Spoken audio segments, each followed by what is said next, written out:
Most people think conditions like anxiety and depression come from negative thoughts. So the solution seems obvious. Change the thoughts. Come on. Snap out of it. Don't be so negative. Why do you keep thinking this way? Now, sometimes that helps a little. But for many people, the problem doesn't actually go away. Because what's really keeping those thoughts going is something deeper in how your attention works. You can see the thoughts clearly. You could even recognize that they don't really make sense. And yet, you get pulled right back into them. It's like the mafia movie. They keep pulling me back in. You tell yourself you'll stop thinking about it, and then your mind returns to it 5 minutes later. How many times have you replayed conversations or mentally rehearsed problems? You keep checking how you feel. I have to listen to my feelings. Why you acted so weird, and a million other terrible things that could happen. And that's the part most people don't understand. It's not just that negative thoughts appear. It's that your attention keeps returning to them automatically. You probably noticed that. And once that happens, your whole experience starts to change. Your mind becomes narrower and your attention turns inward, right? When you're focused and stuck and lost in these thoughts, you stop noticing what's happening around you because your mind is also busy monitoring itself. And thoughts start feeling louder, more important, and harder to step away from. And before you realize it, you feel trapped inside your own head, right? We say prisoners of our own minds. Not because something new is happening, but because your attention keeps feeding the same inefficient mental processing. That loop is what keeps worry, rumination, and negative thinking going. But this is where most people misunderstand what's actually happening. Even when a thought settles down for a moment, your attention eventually returns to it again, and the cycle restarts. Now, early research into attention showed something important here. When people were trained to shift their attention outward, toward sounds in the environment, instead of their internal thinking, their mental experience began to change.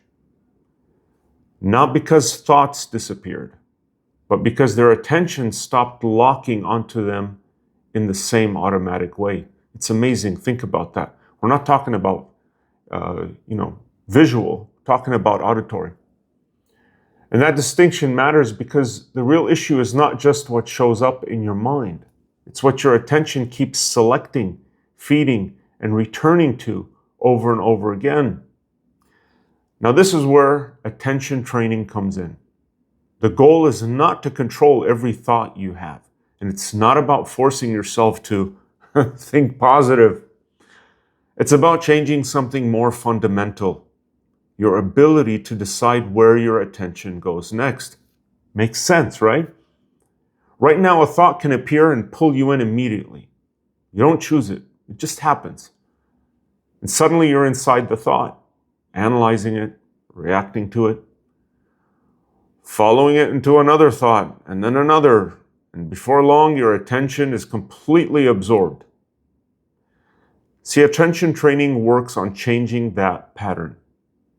You learn how to notice when attention has been captured internally and deliberately redirected back out again. So at first, that sounds simple, but in practice, it changes the experience of thinking itself. Because instead of automatically getting pulled into every worry or negative thought, you start to notice a gap appear, a small moment where you can step back before fully engaging with it. And for many people, this is the first time they realize they're not completely trapped inside their own thinking. Another major benefit of attention training is flexibility. When you're stuck in anxiety or rumination, your attention becomes rigid. It keeps returning to the same worries, the same self-monitoring, the same mental loops. You spend hours thinking about the same problems without actually resolving anything.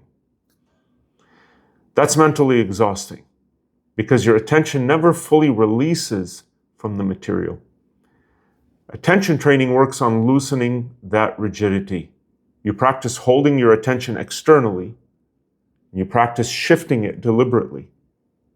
You also practice expanding it across multiple things at once instead of collapsing inward.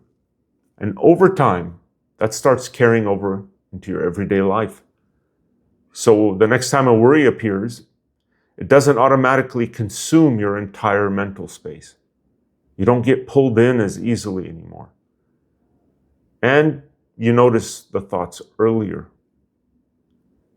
And in doing so, you can disengage before it escalates into another 20-minute spiral of worrying or rumination. Even when you don't get pulled in, you can recover faster. Now, this is not about suppressing your thoughts, right? Would you stop thinking about it? Most people already try to do that. But the harder you fight with thoughts, the more naturally entangled you become. Attention training is different. The thoughts can still be there. The bad feelings can still be there. But they no longer automatically control where your attention goes. And that shift is what people often describe as finally feeling less stuck, less mentally trapped, less absorbed by all the negative thinking. And that is the core benefit of attention training. Not better thoughts, not fewer thoughts, but more control over your attention in the presence of those thoughts. Ooh, that's so key. And that's what the attention training program is built around. Inside the members section of my channel, the exercises are structured step by step. So you don't just understand this intellectually, you actually train it through direct experience. And you get to work with me through all of these steps. Because understanding your attention is useful, but being able to move it when it matters is what actually changes how your mind works. And we're going to do that.